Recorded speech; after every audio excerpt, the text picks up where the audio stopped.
Avec plus de 44 000 restaurants dans le monde, Subway a réussi à dépasser McDonald's en nombre de points de vente. Son slogan Eat Fresh lui a permis de se positionner comme une alternative plus saine aux burgers et aux frites et de rafler le jackpot dans le marché du fast-food. Mais aujourd'hui, Subway s'effondre. En moins de 10 ans, l'entreprise a perdu des milliers de restaurants. Ses ventes ont chuté de 25% entre 2012 et 2017 et sa réputation a été ternie par des scandales et des controverses. Alors, comment une chaîne qui dominait le fast-food est-elle tombée aussi bas? C'est ce qu'on explore aujourd'hui dans cette histoire qui mêle passion, gestion chaotique, conflit avec les franchisés, scandale et ego démesuré. Plongeons ensemble dans l'histoire fascinante de Subway, une success story qui est devenue un cas d'école pour tout entrepreneur. C'est parti!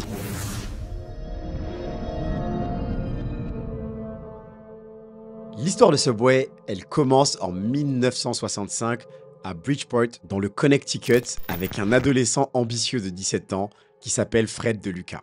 Son rêve, c'est de devenir médecin, mais avec un salaire de 1,25 $ de l'heure dans un magasin de bricolage, il ne voit vraiment pas comment est-ce qu'il pourra financer ses études. Lors d'un barbecue familial, Fred demande conseil à un ami de la famille, Peter Buck, un physicien nucléaire qui est prospère. Fred espère un prêt, mais la réponse de Peter est inattendue. Ouvre un magasin de sandwich. Lui propose-t-il avec un prêt de 1 000 $ pour se lancer. L'idée paraît simple, un comptoir, du pain, des garnitures et des clients affamés. Malgré son manque d'expérience totale, Fred accepte l'offre. Avec l'aide de sa mère, il ouvre son premier restaurant, Pete's Super Submarine, ce qui veut dire sous-marin comme la forme de ses sandwichs. Dès le premier jour, l'engouement est réel. 312 sandwichs sont vendus, mais l'excitation retombe vite. Les ventes chutent et la tentative de publicité radio tourne mal. À cause de son fort accent de Brooklyn, les clients comprennent mal le nom du restaurant et l'associent à une pizzeria. À la fin de l'été, Fred n'a plus que 6 $. Pour beaucoup, c'est la fin. Mais Fred et Peter prennent une décision audacieuse. Leur pari, c'est de donner l'illusion d'un succès florissant. Ils changent également de nom pour un branding plus percutant. C'est donc la naissance de Subway. Même si les gens les prennent pour des fous, cette stratégie fonctionne. À force de visibilité et de persévérance, Subway connaît sa première année rentable et engrange 7 000 $ de bénéfices, soit environ 60 000 $ aujourd'hui en tenant compte de l'inflation. C'est encore modeste, mais suffisant pour leur prouver que leur concept fonctionne. En 1974, Subway compte 16 restaurants en activité, mais Fred et Peter se heurtent à un problème. Chaque établissement est géré différemment, ce qui crée une expérience client qui est incohérente. Leur objectif de 32 restaurants en 10 ans semble alors hors d'atteinte. Fred a alors une idée révolutionnaire: franchiser Subway. Plutôt que de gérer eux-mêmes chaque restaurant, ils vont permettre à des entrepreneurs de payer pour ouvrir leur propre Subway en échange d'un respect strict du modèle et d'un pourcentage sur les ventes. Ce modèle bouleverse complètement l'avenir de l'entreprise. En moins d'un an, 15 nouveaux franchisés se lancent. Le succès est immédiat. Les entrepreneurs sont séduits par le coût réduit d'ouverture, qui est bien plus abordable qu'un McDonald's ou un Burger King. En 1981, Subway atteint 200 restaurants aux États-Unis. En 1990, le nombre dépasse les 5000. La force du modèle Subway, il repose sur sa simplicité. Contrairement à la plupart des fast-foods, un Subway ne nécessite ni friteuse, ni grill, ni équipement coûteux. Un simple four pour cuire du pain, quelques ingrédients frais et une vitrine suffisent. Ce faible coût d'entrée permet à Subway de s'installer partout, des stations-service aux hôpitaux, en passant par les universités et même une base militaire de l'armée des États-Unis. L'autre clé du succès de Subway, c'est son image de fast-food qui est sain. Dans les années 90 et 2000, alors que l'obésité explose aux États-Unis, Subway va se positionner comme l'alternative healthy aux burgers et aux pizzas. La campagne marketing la plus marquante arrive en 2000. Un étudiant nommé Jared Fogle affirme avoir perdu plus de 110 kilos en mangeant exclusivement chez Subway. Son histoire va devenir un phénomène médiatique et Subway va le propulser en porte-parole officiel. Grâce à cette pub, les ventes vont exploser de 20% et Subway s'impose définitivement comme une référence dans le domaine du fast-food. En 2008, en pleine crise économique, Subway va lancer une autre campagne iconique, le $5 footlong.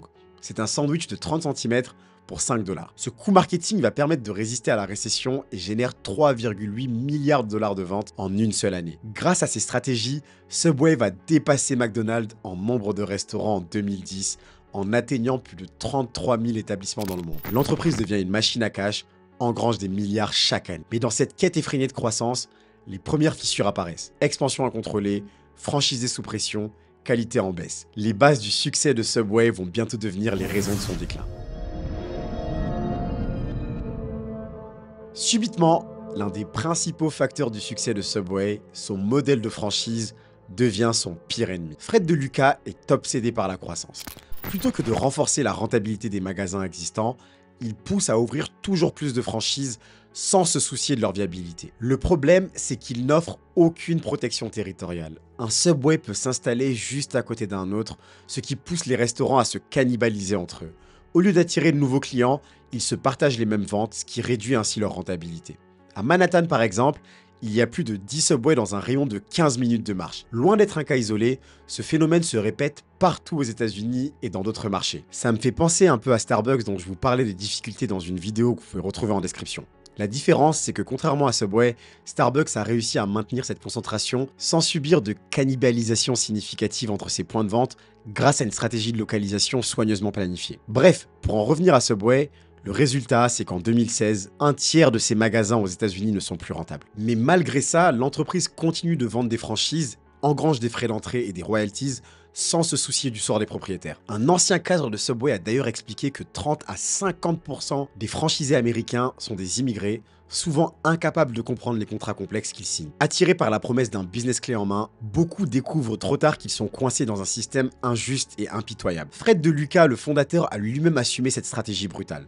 Il a dit « Ça me dérange que des gens perdent de l'argent, mais je ne perds pas le sommeil à cause de ça. » Cette philosophie cynique a fragilisé l'ensemble du réseau Subway. Tandis que certains propriétaires se battaient pour survivre, d'autres font faillite et sont forcés de fermer. En France, d'ailleurs, ce n'est pas mieux. Entre 2012 et 2017, Subway a subi une saturation du marché due à une expansion excessive, ce qui a entraîné une concurrence interne entre franchisés et une baisse de la rentabilité. En 2014, l'enseigne comptait environ 500 restaurants dans le pays, mais la situation s'est rapidement dégradée. Les tensions avec les franchisés se sont multipliées, plusieurs d'entre eux contestant en justice les conditions de leur contrat. En 2017, Subway a commencé à fermer plusieurs établissements en raison de leur faible rentabilité et est finalement passé sous la barre des 400 restaurants en 2020. Pendant ce temps, la concurrence s'est intensifiée.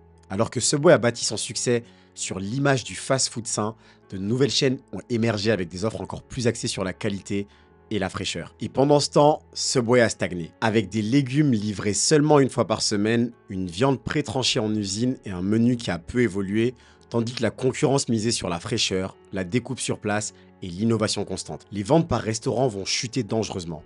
En 2012, un Subway moyen génère 482 000 $ par an.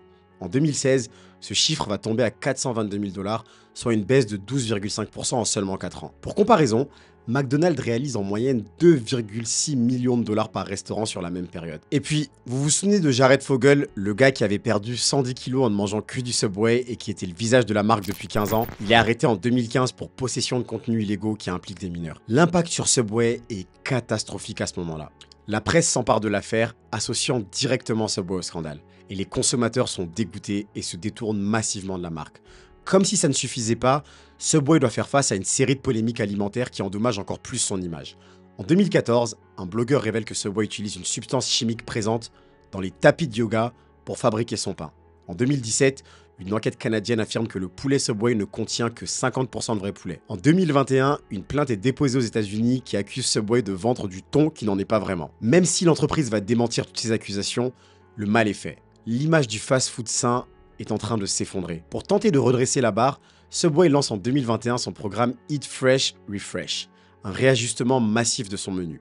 L'objectif est d'introduire de nouveaux ingrédients et recettes, de mettre en avant des sandwichs plus gourmands et modernes, ainsi que de revoir la présentation et l'image des restaurants. La marque investit 80 millions de dollars pour acheter des trancheuses de viande et permettre la découpe sur place afin de rivaliser avec ses concurrents. Mais malheureusement, ça ne sera pas suffisant pour stopper la chute de Subway.